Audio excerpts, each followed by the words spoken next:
as you strengthen that inner authority and that inner knowing, that's the greatest asset that you have through any times of uncertainty or doubt. So the whole methodology is about helping you plug those bits in those times where you feel like yourself doubting or you feel yourself hearing the naysayers. And that's been the antidote to the constant playing the game of proving yourself to yourself. As soon as you can bypass that and have that connection with that inner authority, amazing things happen.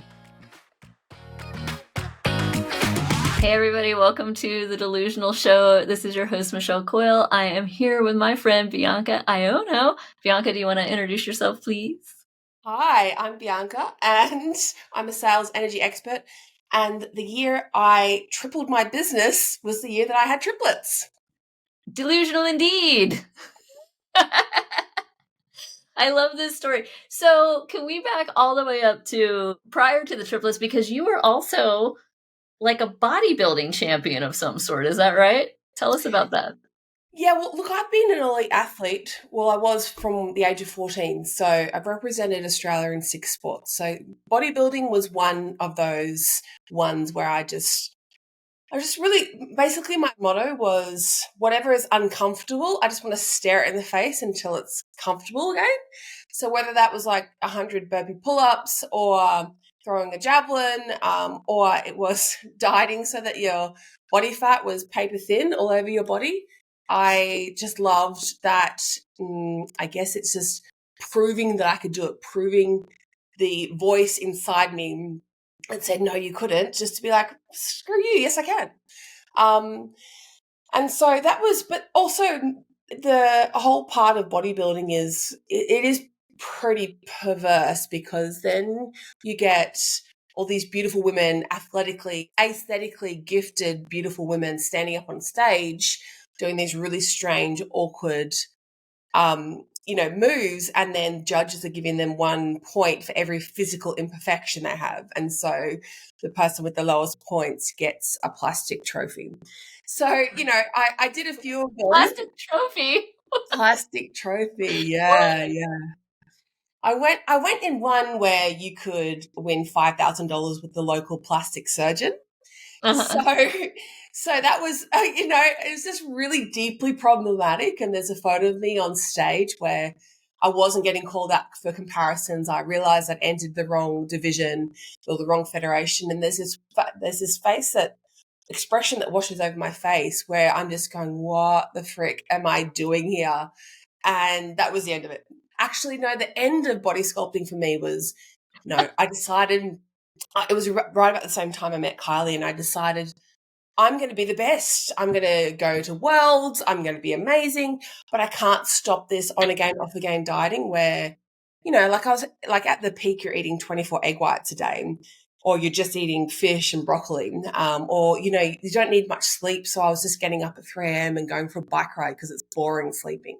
So it wasn't like healthy, but I'd do that for 6 months of the year. And then the other 6 months of the year, I'd just binge on all the things I didn't get to eat in the first half of the year. Oh, yeah. I would probably do the same thing.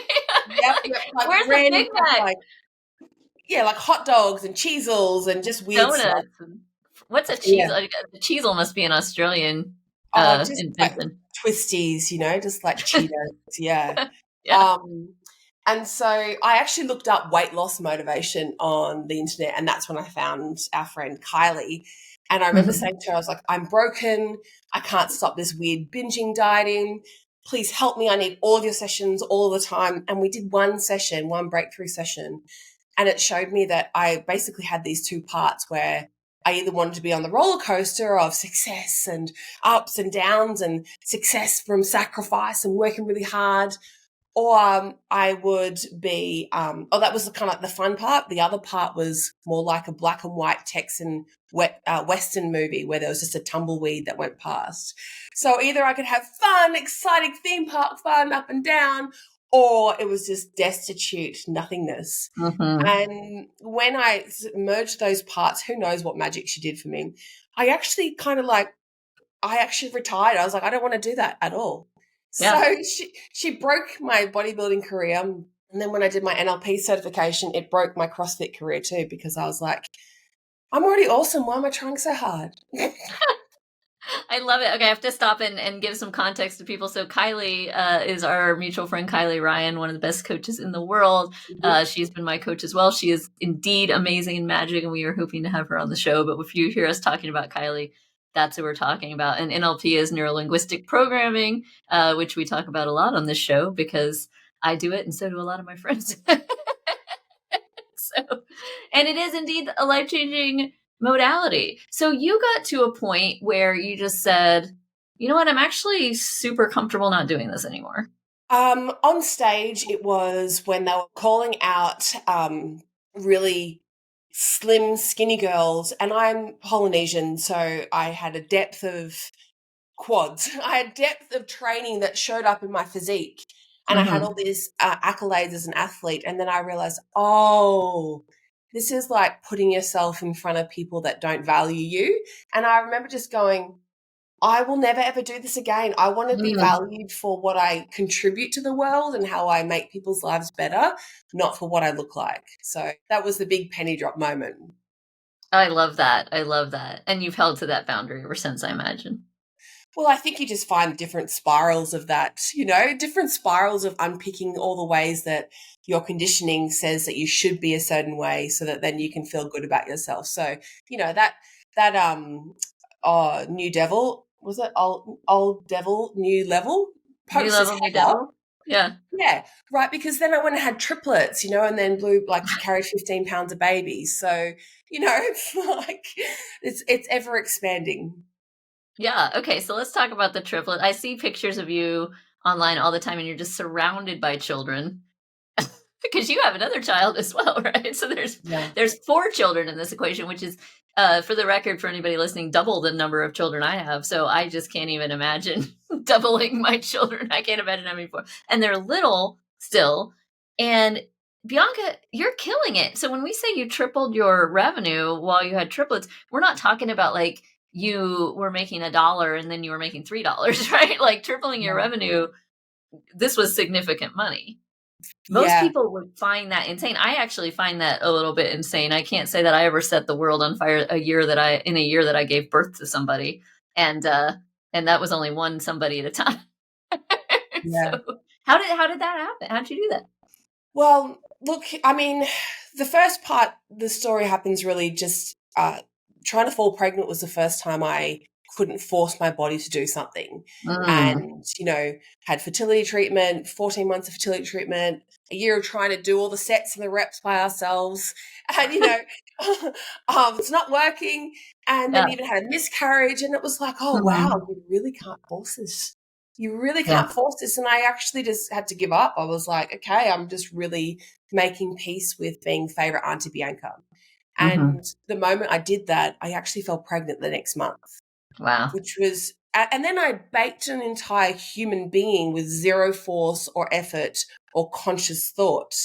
Hmm. And it totally blew open my idea of what actually, like this whole other aspect of power that I was just basically going through life at half mast, when there's this whole other, I can make a baby without doing anything, and forcing was the thing that stopped it. I, So Look, I had the same experience and it was so profound for me. And I was pregnant with my oldest when I was 24. So I was super young by, like today's standards, at least where I live, like when people have babies. But I remember feeling out of control because the baby is just growing inside me. And it was like, I'm not doing it. Was the first thing in my yeah, life that I was like, this is just happening. And it was yeah, like, my body just knows how to do it. And I don't have to think about it. And at mm, first that felt really scary and weird because I was so used to conscious control and, oh, if I think about things, then they go well. And, yeah, when I plot and I plan and I strategize, and this one just happened. And then a whole person just happened. It was mind blowing. mm. And, I don't know that I had like such an experience of power until I actually gave birth. Right. But at the time, it was just the first time I even had a concept of, oh, my body has wisdom that my conscious mind doesn't. Oh yeah, I love that. Yeah, and then I remember my sister came over and she was, we were looking after the kids. She goes, "We're not really doing anything," and I'm like, "Yeah, it's total mind blow, isn't it?" It's like, I'm not doing anything, and yet being here is the most important job in my entire world. So this Hmm. like precious aspect of my being was something that I'd never honored, I'd never valued, I'd never recognized. Mm-hmm. And then, of course, I got cocky, didn't I? I got cocky. So then I was like, you know what? I want to create a sibling for Maverick. It was about 2 years later. And, fertility treatment again. And then I was like, oh, wow, I thought we had the key and I have this drug and that drug, and then it makes me have this, and it was not the case at all. And I realized, oh, wow, I just have to surrender again. And so I pulled in all of my manifesting powers that I'd been curating over this time of this divine feminine power. And I remember going, come on, babies. And I thought, you know what? I don't want to do this pregnancy thing again. Let's just get over and done with, and let's manifest twins. And I was imagining the sperm and the egg and calling down multiple babies from the heavens. And I ended up falling pregnant, and I was very overpowered, very sick straight away. And when I ended up getting the scan, 3 sacs popped up on the screen. And I was like, what was that? He took it away straight away. I said, what was that? And he goes, yeah, there's 3 babies. I would have had a heart attack. Honestly, I had to have a really hard look at myself to be like, this is so typical. This is so typical of you. You got a new toy, you got a 1,000cc motorbike, you got your divine feminine power, and then you asked the divine mother for more babies, and you forgot to say you meant 2. I meant 2. So yeah, it was kind of like this real shock. Yeah, deer in the headlights shock. And when I told Pete didn't speak anything for about 48 hours. He was oh no, Pete went silent. Yeah, he went silent. Poor Pete. He didn't want to have any babies, and he's got 5. Oh my God. He was just in shock, huh? Yeah. Okay. So now you have 3 humans growing inside you, and somehow you managed to 3x your business at the same time. So tell us about that part of it. So I think what actually happens is finally I was met with my capacity. It's like the universe finds out whatever your limit is, if it's 1 baby, if it's 2 babies, 3 babies, whatever it, 4 babies, your business, it finds whatever your limits are, and then it fills you up to them and pushes you just past it. And so when I carried 15 pounds of baby to 34 weeks, had them delivered naturally. There was 30 people in the room. My vagina was world famous and Sunshine Coast University Hospital. It's getting interviews, It's like people crying in the theatre because it was like a career highlight. And something happened. Something happened with me where I realized my everyday life was kind of like a treadmill that was just set a little bit too fast for me to keep up. And there was also something else that I couldn't look after all the babies myself. I had to ask for help. And people also stopped expecting certain things from me. And so there was something that I knew that I was almost excused from. And, I could pull the triplet card forever, as well as I was met with my own limits of capacity. And in that time, I'm still breastfeeding 3 babies. It was that first 4 months that was hectic. But after that, I had to be I'm not going to drown in children. I'm not going to drown my, my core sense of identity. And so there were these little tiny pockets of time that I felt great and radiant and on top of the world, like the breastfeeding hormones where you're and then don't talk to me outside of that. So I had to find where could I use my talents, my genius in those tiny little pockets of time. And I guess I just started energetically putting that out to the universe. And so what started happening, and I'd been doing more, health and wellness coaching. I'm like, I am not available to hold space for any woman's health and wellness right now. So it just sort of opened up, and I started getting invited for sales roles. Sales roles started turning into sales management roles, sales consulting roles, and it all started spilling out from there. And it was this missing part of the puzzle where something that happens within your own, owning your own worth and holding that boundary and just sort of streaming from that, it's very magnetic. So as soon as you find this little spot that only you can do, and only you can like put all of your energy behind it. You become that certainty is very authentic. It's very aligned. It's very believable. It's very magnetic. It's a conviction that radiates out. And so I was just closing sales left, right, and center, like 83% close ratio. And people were like, how can I get a Bianca for my business? And then that's when it spilled out into consulting, and really what I sort of birthed from there was recognizing that most organizations don't have access to that divine feminine power. They don't look at things holistically.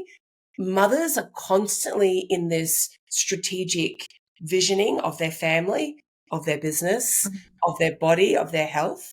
And most businesses that I was involved with are running in this masculine paradigm where, you know, you can't rush the pregnancy. You can't rush the newborns out of the house. You have to allow things to take the time it's going to take. Otherwise, you know, you might forget to grow a limb, forget to grow a heart, right? So there was a pacing that I noticed wasn't available. And so as I started prioritizing that pacing, the results kept getting better and better. That's so cool. And now you have come to a point where you are teaching other people how to do sales that's energetically aligned, that is not necessarily coming from the masculine side of the paradigm. Well, I don't want to speak for you, so you tell us about that. It's taken me, you know, my kids are now at prep, and it's taken me this long to figure out what I was actually doing there, what my unconscious competence was in those moments, and how to actually teach people, how to actually extract that and then put it into a formula where you can teach other people that. And you're teaching people just to tap into their own brilliance. It's the second order change. It's the identity shifts that make people believe you, because scripts, like I realized, you know, for a little minute, people thought I was a sales coach, and I'm like, I have not taught anybody a script. I don't teach people frameworks. I just teach you how to tap into that congruence, that part where you're so rock solid certain that this is the right thing for this person and I know I can deliver it, that it's your offers start selling themselves. And, you know, my clients, it took me a while because I had to kind of piece together all the testimonials of what was happening, and things people would say would be like, oh, you know, I raised my prices 50% and people said yes faster. Or I accidentally sold another person on the weekend just at the coffee shop. Or, you know, somebody just like randomly found me online. I've never sold this offer before, never sold at this price. And I just thought, oh, how am I going to do this? And I thought, oh, I'll just be myself. And then they say yes. And then they renew again and they renew again. So it's taken such an unpacking of that next level of realizing that the doing wasn't anywhere near as powerful as the being and that essence. And yeah, it's been really, really rewarding to realize that any overlaying of a strategy, of a tactic, of a script was never the thing that helped somebody create incredible skyrocket in their business. How did they, you know, regularly my clients double their revenue whilst working less. So it's kind of like, you don't have to have triplets to figure out this. I had the triplets. I went first, so you don't have to. Thank God, because I don't want to. No, it's interesting that you bring that up about being, and when I do sales, and of course I go into, you know, I have like an 8-week course and I go into like all the nuts and bolts of all the different parts of the process, but I'll tell people right up front, this is 8 weeks of material about the same thing, which is, if I could tell you in 2 words how to sell, be yourself. Yeah. Be yourself. Yeah. It is an unlearning, right? When I'm training this, and I don't know if you feel this as well, it's such an unlearning of all the things people have learned to do with sales. Oh, I have to be this kind of person that's not me, and I have to pitch, and I have to, you know, it's like they're almost like trying to become the salesperson version of themselves, and they don't like salespeople. So it's really, there's, you know, a dissonance immediately, and they feel sleazy and they feel bad, and it just doesn't work, and energetically it's off.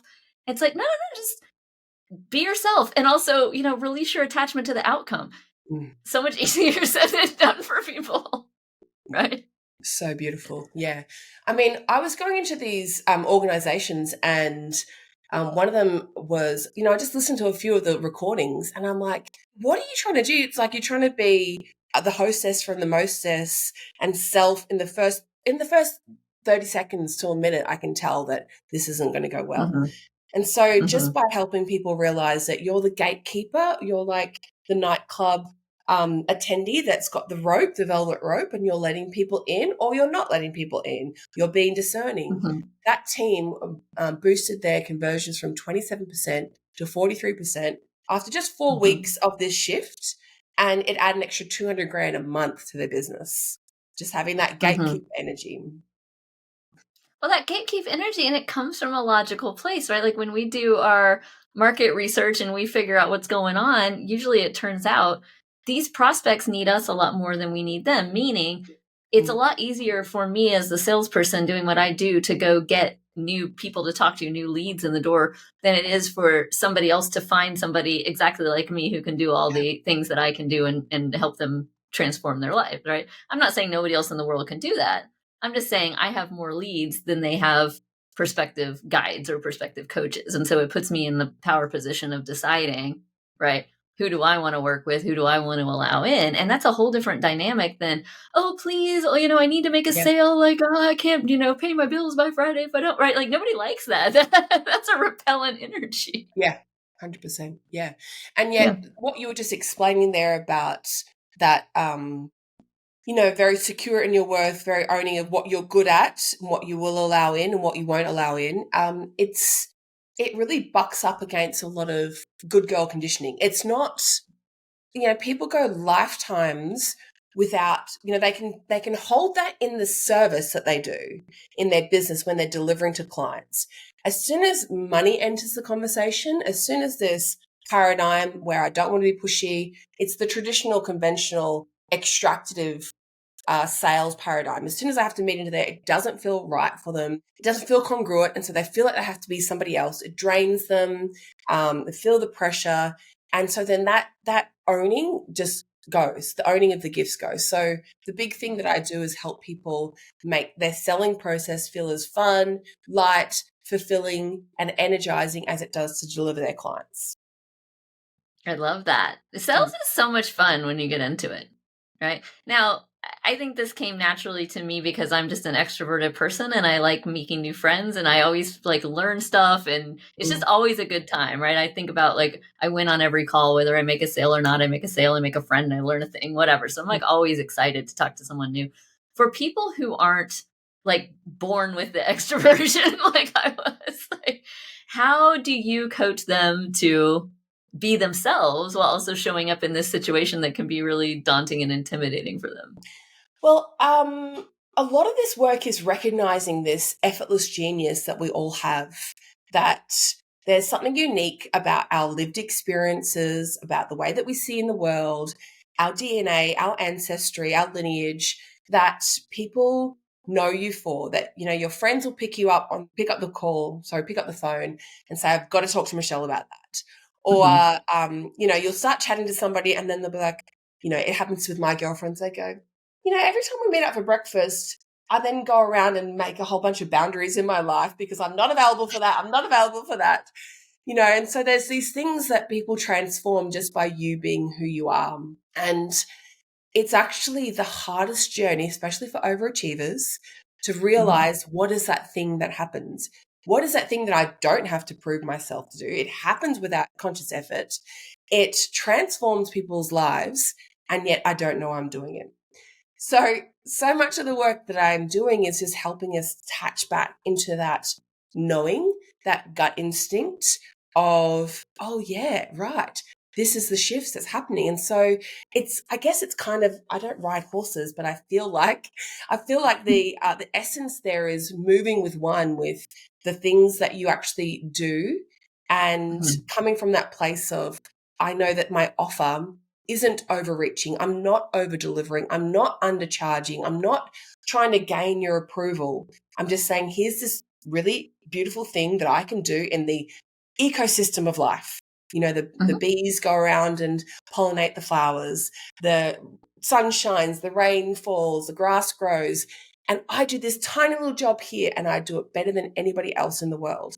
So Mhm. when we help people find that part, and deconstruct all the ways where you go, but that comes too easy to me. I can't charge for that. Or, oh, but no, I've got to prove myself. I've got to, like, success is all about hard work and sweat and effort. And that seems way too simple. So deconstructing all those strategies is the thing where then suddenly it becomes the most obvious thing ever. And that's why my clients, 5 times their price of their signature process and sell it more easily than they ever did. And then we're just kind of left going, my whole life has been a lie. They told me I had to work hard to get anything I wanted. And it's like, no, that's what they told you. The sweet spot for entrepreneurs is something that's easy for you and difficult for somebody else. And so then they're paying you to help them make it easy for them. And you're just happy to show up and deliver value. And you're not having to sweat it out too much. And like, you're more valuable to a client when it's easy for you.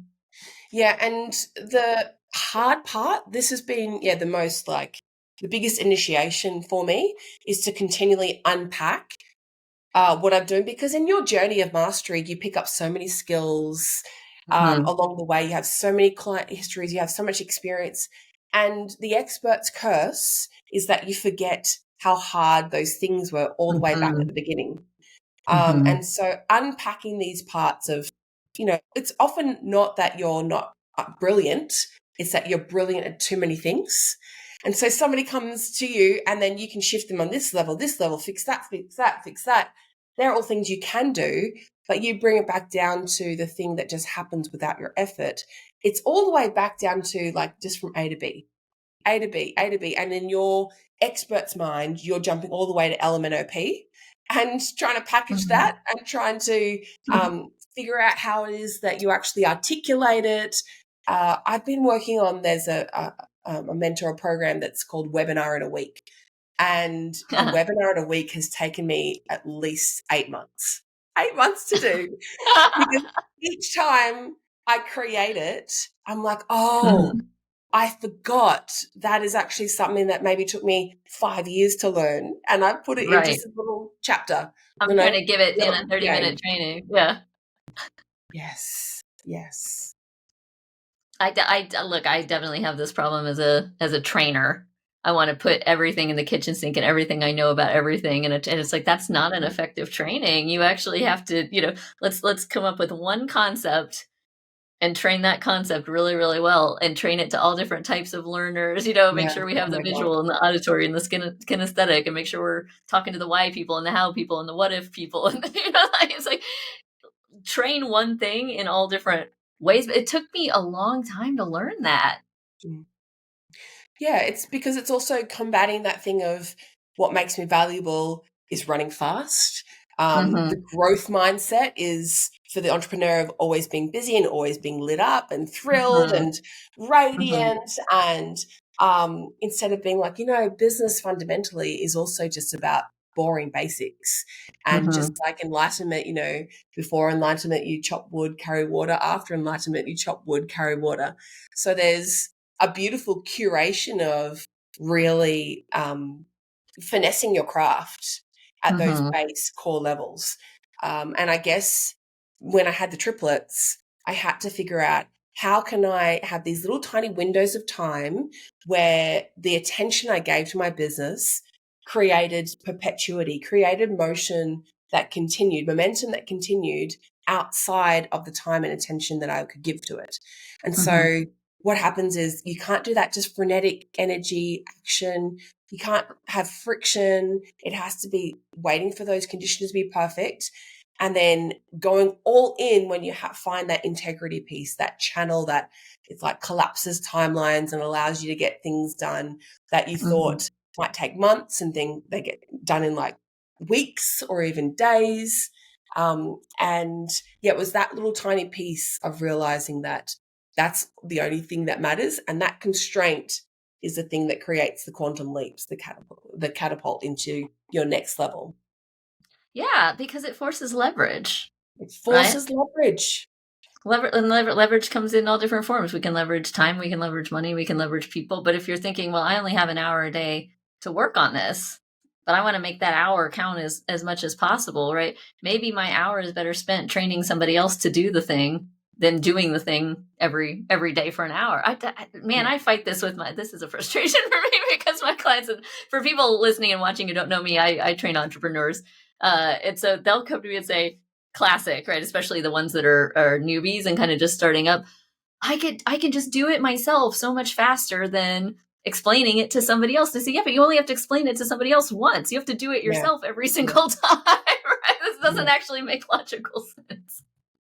Yeah, it's definitely just raising the frequency and the caliber of your intentions of what's the one thing that only I can do that's going to give me the most amount of leverage. And that's what keeps finding those new heights. Well, and let's talk about being for a second, right? Because sometimes this can get very esoteric, and we're talking about quantum physics and manifestation and all of that stuff, which is super cool. And there's a very practical application of this. We'll use a sales framework because we're already talking about sales, right? Sometimes if we're in scarcity, we're anxious, we're fearful, we feel like, oh my God, I need money tomorrow. We're going to start doing, right? We're going to start doing sales. And that looks like, who can I call? Who can I reach out to? Who can I follow up with? Follow up. That is not actually going to be super effective for you. Half the time, if you had just waited for that person who said, let me think about it, to actually come back the next week, you would have gotten that sale versus, have you thought about it? Have you thought about it? Have you thought about it? Have you thought about it? They're going to go, I need to get as far away from you as possible. You're annoying the shit out of me, right? Sometimes it really is about just patience, laying back, allowing, receiving, and believing that what is meant to happen will happen.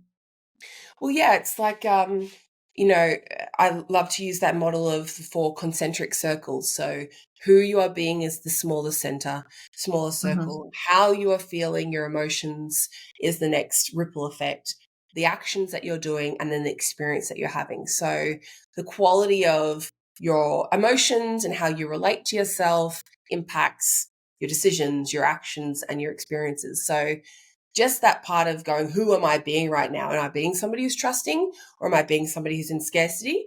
And knowing that any action that you take from this place, from doubt, from worry, from fear, is only going to reflect that back to you in the quality of your actions. And so you just can't escape this. And the more that I became aware of this, the more that I just realized, I'd taken action out of alignment, and it'd be like a boomerang would come back and hit me, slap me in the face from the other side. And it just stopped being worth it. I'd be judgmental, bitchy about that thing. And then I'd be on the receiving end. Oh, okay, right. Okay. Yeah. And so, it's that, like ho'oponopono, living in righteous balance with the world around you, living in right relationship with yourself, and allowing this, allowing success to rise up to meet you because of the value that you own in yourself, the worth that you acknowledge. Because if you don't truly value yourself, how can anybody else? And what I noticed is that there is a frequency that happens, especially with premium price selling, that if you're really good at what you do, you wouldn't be chasing. And so some of the, techniques that people would teach me back in the day, where I was like, this is like, I don't call people up who aren't expecting my call. I don't, they've just added in their lead magnet and given a phone number. You might want to do that because you're selling vacuum cleaners, or because you're selling something and somebody else has to deliver on it. But if I'm the expert, that's going to ruin my positioning. Somebody's already going to go, well, how good are you really if you are trying to trick me to get on the phone, for 30 minutes, 40 minutes? Don't you have more important things to do? So what I did really notice is that the more that you raise this frequency, the more that you have this trust, it would reflect back to you. And that's where, I went, when I did a big clearing process around worthiness, around standing out, owning my power, I went it was almost overnight. I went from selling 6K body confidence projects packages into 46K sales maven packages. So it's those things of like, I believed it was different. I believed I was worth it. And then the universe showed me opportunity for me to take advantage of that. And what was really amazing about that was that client. So that was my first like ever real sales consulting package. And that client made her entire investment back in the first 8 weeks. Yeah. And then she hit 100K months within 12 months of that. Yeah. So the ROI there was huge for those of you who were doing the math at home. Yeah, You bring. Oh, and go it's ahead. not like I took responsibility for that. She was Right. brilliant in her ways, and it was just connecting the synapses. Yeah. Yeah, absolutely. I mean, we're coaches, we're guides, we're not doing it for people. We're just helping people unlock the parts of themselves that are blocking their natural ability to do what it is that they're trying to do and be who it is that they're trying to be. That's all. And that's important. That's important. You already mentioned, you needed coaching. I needed coaching, right? Like coaches have coaches. Like Mm, all of us have blind spots mm, where we've got stuff that's getting in the way, and we might feel that. We might notice the effects of it. Like, okay, something's, I don't know what's wrong, right? Like there's something in the way, and it's just like just not working, right? But sometimes we do need a pair of fresh eyes or an outside guide to help us really unpack that and bring that up. 100%. Absolutely. You brought up certainty earlier, and I want to pull on that thread a little bit, mainly because it's a common thread that's come up throughout the show, where people talk about, okay, what was it that allowed me to do this thing? Well, I had certainty, right? We're tongue in cheek calling it delusional as the theme of the show, but it is about that delusional certainty that you can Mm, see the outcome and you have the vision when maybe your friends, family, everybody else is telling you, like, I don't know about this. Like, I don't know if anybody dared to tell you, hey, you had triplets this year. Maybe you should chill out a little bit. Maybe you should not try to do this or not. But there's that theme of being certain whenever everyone else around you is telling you the thing is crazy. yeah. Yeah. It's the most powerful. I used an analogy of like maybe when you were little, I don't know if this ever happened for you, but like crossing the creeks, there might be a log across a creek, you're balancing out there. And there'd be some of these times, these real critical times where you're out there in the middle of the creek. And sometimes I never fell off, but there's this part where you realize no one's going to catch you if you fall, and I've got to like make this like heroic jump onto this other part. And Mm-hmm. what happens is in those beautiful moments, in those critical crisis moments where it's like, oh my God, I don't think I can, I don't think I can. And they go, oh my God, I can't believe I did it. As you strengthen that inner authority and that inner knowing, that's the greatest asset that you have through any times of uncertainty or Mm-hmm. doubt. And so just that connection is the part that basically the whole methodology is about helping you plug those bits in those times where you feel yourself doubting or you feel yourself hearing the naysayers. And that's been the antidote to the constant, playing the game of proving yourself to yourself. Mm-hmm. It's like, who is the real naysayer happening? It's that inner voice within. So as soon as you can bypass that and have that connection with that inner authority, yeah, amazing things happen. You know what's coming up for me as you're talking is I'm in my 40s. I think you're in your 40s. I don't know. I don't need to blow up your spot on your on your age if you don't want me to. But there's this magical thing about this time of life too that comes with, I feel like, you spend the first, especially for really high achieving people, the first couple of decades of adulthood going, okay, I'm going to check all the boxes. I'm going to go to the right schools. I'm going to like get married. I'm going to have kids if Yeah. that's what I want to do, Yeah. get my career, get my education, check, check, check, check, check, do all the things I'm supposed to do. And then you get in your 40s and you've kind of done all that stuff. And you go, it's kind of like, well, now what? And maybe I'm not even fulfilled from all those boxes I checked. And so there's that realization. But B, there's kind of like, okay, maybe the first half of my life was sort of for everyone else and doing what I was supposed to do and building up. But now I have this whole second half of my life and I've already done all that. I don't have anything to prove to anybody anymore. Now I get to do whatever the hell I want. Like if I want to make a podcast about being delusional, who's going to stop me? I can do what I want. I've proven myself. I've done my job. And the creative energy that comes from that, sometimes people will just describe it as like giving no fucks in your 40s, right? But I think it's more than that. I think there's this amazing freedom and this amazing creativity that comes from realizing that A, like life is short and we're already kind of halfway through it. And B, hey, I don't have anything to prove to anybody anymore. And I don't know if you know this, but statistically, the best time to start a business age-wise is 45. Oh, Like those are the wow. businesses that have the most, the best outcomes. It's there's a synergy of energy and experience. Like you're still young enough to have the energy to do it, and you're old enough to have the wisdom to kind of know what you're doing and not do things like super crazy, super rash. So that doesn't mean that people of other ages can't start very successful businesses. Obviously, you can, but 45 is it's a beautiful sweet spot that just sets you Mm. up for success. I don't know. Is any of this bringing anything up for you, Bianca? 100%. Well, for my 40th, it was actually our 10-year wedding anniversary.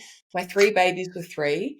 And I was like, oh, wow, this is what this feels like. And I thought, Mhm. from 20 to 40, I was so many different people. I Mhm. was an athlete overseas. I was a personal trainer. I even got shortlisted to be a gladiator on the Oh, Channel 7 series, right? oh, really? Yeah, it's like We had ridiculous. American Gladiators back in the day, so I just got really fangirl geeked out because I used to love the American Oh my God, Gladiators. I'm so glad I didn't, but I was so devastated when I didn't get the final cut because I was like, I was going to have my, I was going to be an extra on Home and Away, on the sitcoms. Like that was going to be my big breakthrough into TV. No, I'm so glad I Yeah. didn't do that.